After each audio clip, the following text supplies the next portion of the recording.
Табук соғышынан кейінгі оқиялар шындығында мұндан bir қанша жыл мұрдағы оқияларға қарағанда маанилүүлүгү менен таасирдүү. Анткени бұл мұсылман үмметі қадіресе қалыптанып қалған кездегі дүние танымдар, башқа чоочун дүние танымдарға қаршылық бере ала турган кезде пайда болған оқиялар мұсылмандар үшін чоң сыноо катары кабыл алынды. Бүгін мына ушул сыноо оқиялары жөнүндө сөз кылалы.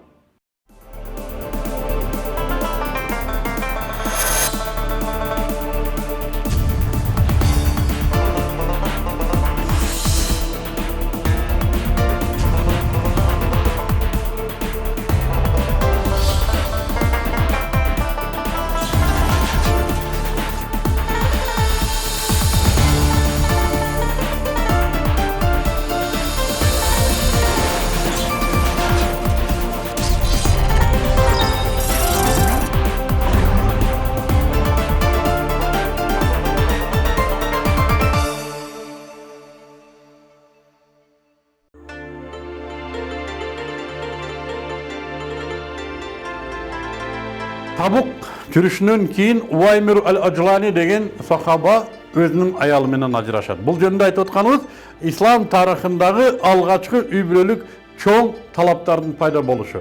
Ажлани өзүнүн аялын сойкулукта күнөөлөйт. Жана далили болбогондуктан, аялы да акталууга далили болбогондуктан экөө бирин-бири Аллахтын алдында каргайт, жана алардын маселеси акыретке калтырылат. Ошондон улам исламда Мовлана деген жаңы бир норма пайда болот.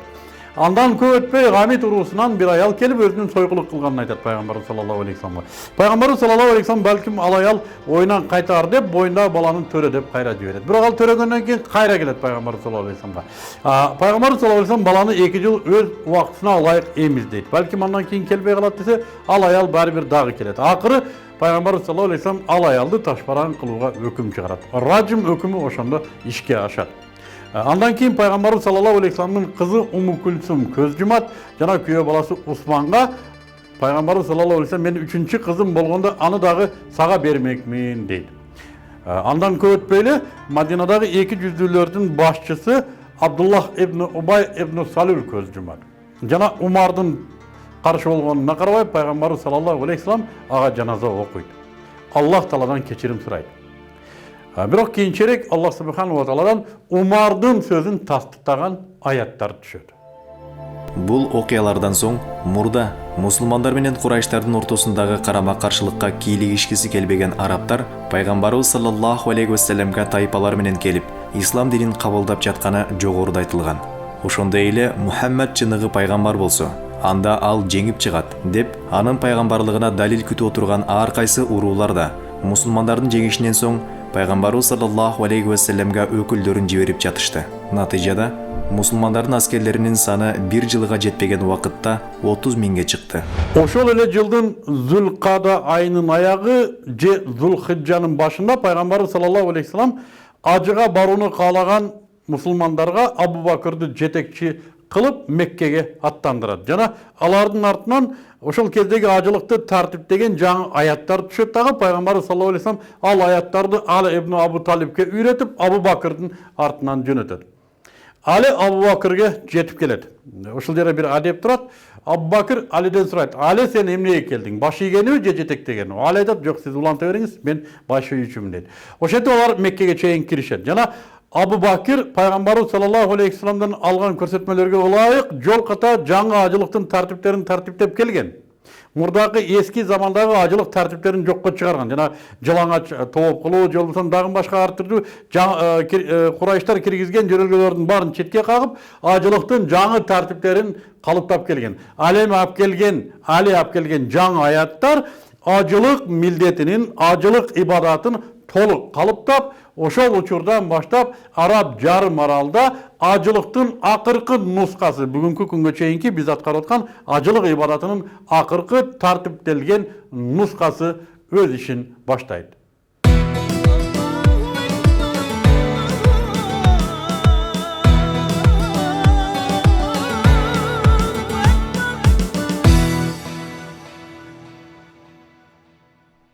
Пайгамбарыбыз саллаллаху алейхи вассаламдын өмүр баянын изилдеген адам Mekke'nin açılışından murdarak baştalgan, Peygamberimiz sallallahu aleyhi ve sellem'e ulam kelip kübölük berip oturgan 70'ten aşık urunun öküldörün esepleşken. Biz dağı bu emgegimizde oşulardın kebirlerin, öte manilülerin misal katarı keltirip ketini tura gördük. Абдул-Кайс уруусу Мадинага 2 рет өкүлчүлүк жиберген. Алгач хижраттын 5-жылы Мункыз ибн Хайян 14 уруулашын ээрчитип келет. Кийинчерээк исламга христианчылыктан өткөн Ал-Жаруд ибн Ал-Аля Мадинага 40тан ашуун уруулаштары менен дагы 1 рет өкүл болуп келишет.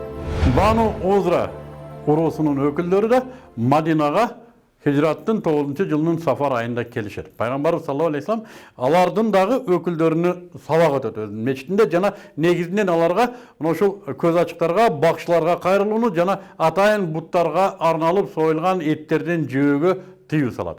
Бұл urunun öküldörü Medina'da berilgen uakıtta turup meymandostuk körüp musulmandardan dindi үйрөнүp anan öz urularına kaytışat. Бали урусунун өкүлдөрү хижраттын 9-жылынын Роббиел Аувал айында Мадинага келип исламды кабылдашат. Алардын башчысы Абу ад-Дабиб пайгамбарыбыз саллаллаху алейхи ва салламдан меймандостук үчүн сооп барбы деп сурайт. Пайгамбарыбыз саллаллаху алейхи ва саллам ооба, шарият уруксат бергендин баарында сооп бар дейт. Ал конок канча күн конок болуп эсептелет деп сурайт. Пайгамбарыбыз саллаллаху алейхи ва саллам 3 күн деп жооп берет. Ал кайра жоголуп анан бирөө таап алган кой кимге таандык деп сурайт. Пайгамбарыбыз саллаллаху алейхи ва саллам сага, сенин диндеш бир тууганыңа же карышкырга деп жооп берет. Ал жоголуп кеткен төө кимге таандык деп сурайт. Пайгамбарыбыз саллаллаху алейхи ва саллам аны тим койчу, бай болгур. Ал өз ээсин таап алат деп жооп берет. Sakif urusu жөнүндө biraz özgöçörök айтуу мүмкүнчүлүгү турат. Кene бул урунун өзүнчө бир менталитети болгондо дагы кызык менталитети болгон. Бул уру өзү өзгөрүлмө, кыялга экен, анын үстүнө ушундай бир эмоцияга берилген менталитети бар экен. Булардын бир өкүлү тагыраак айтканда Урва бин Масуд ас-Сакафи деген Таиф камоолунан мурдараак келип ислам динин кабыл алат жана өзүнүн урусуна даават кылганы барат. Аны өлтүрүп салышат сакифтер. Эми Таиф камоолунан кийин Сакиф урусунун качып жүрүп тажаганы ушунчалык болду. Алар өздөрүнүн бир уруу башчысы Абду Яйлиайл, эсиңиздерде бар болсо, пайгамбарыбыз саллаллаху алейхи вассаламдын хижратынан мурда Таифке барганда жиндилерге урдурган ушу уруу башчылардын бири Абду Яйлиайл. Ошону жөнөтүшөт. Бар эми сен пайгамбарыбыз саллаллаху алейхи вассаламдын алдына түшүп бар биздин уруунун атынан деп. Ал өзүнүн уруусунун өзгөрүлмө кыялын билет экен, жана өзүм барбайм дейт. Жана бир канча адамды өзү менен кошуп Мадинага алып келет. Бул хижраттын 9-жылынын Рамазанында жана Мадинада токтошуп, башка урууларда эле пайгамбарыбыз саллаллаху алейхи вассаламдан сабак алышат. Ал эми өздөрүнүн чатырларын коргоо үчүн ошол кезде арасындагы эң жаш бала Усман ибн Абул Асты ас-Сакафи, Усман ибн Абул ас-Сакафини чатырга калтырышат. Бирок ал да өтө зирек бала болгондуктан тиги Сакифтар пайгамбарыбыздан сабактан кайткандан кийин эс алууга жатканда бул өзү барып башка уруулар менен пайгамбарыбыздан сабак алат. Пайгамбарыбыз саллаллаху алейхи вассаламдын сабагына туш келбей калса, Абу Бакырдан барып сабак алат.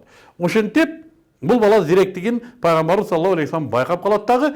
Кайтаарда Сакиф уруусуна ушул жаш баланы пайгамбарыбыз саллаллаху алейхи вассалам уруу башчы кылып дайындайт. Жана ушуну угасыңар дейт.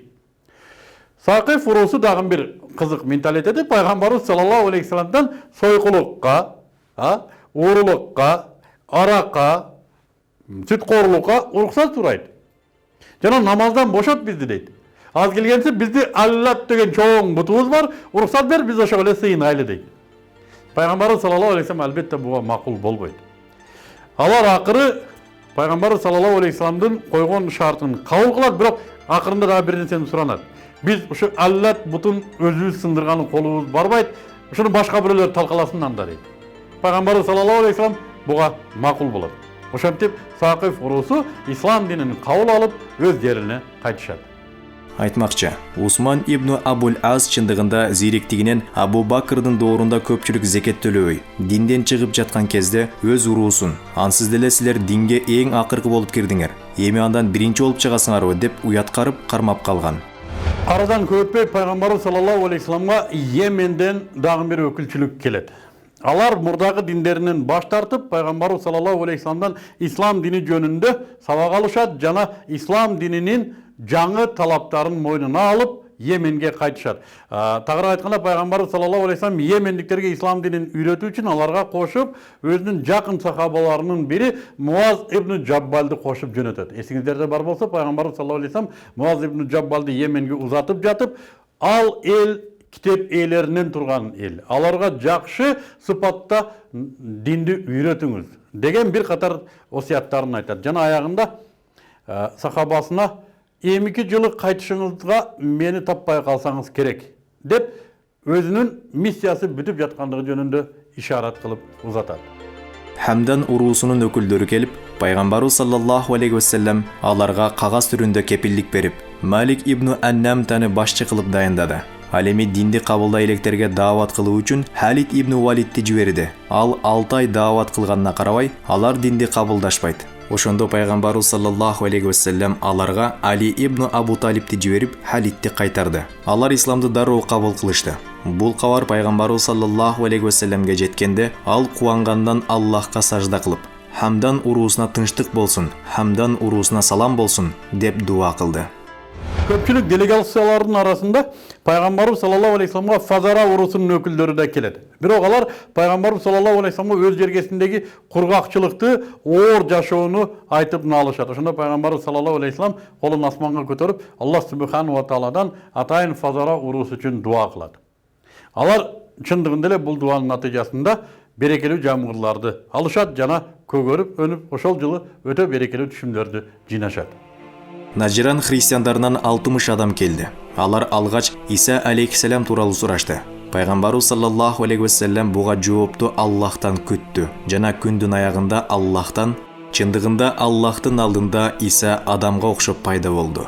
Ал аны топурактан жаратты. Жана ага бол деди. Жана ал пайда болду.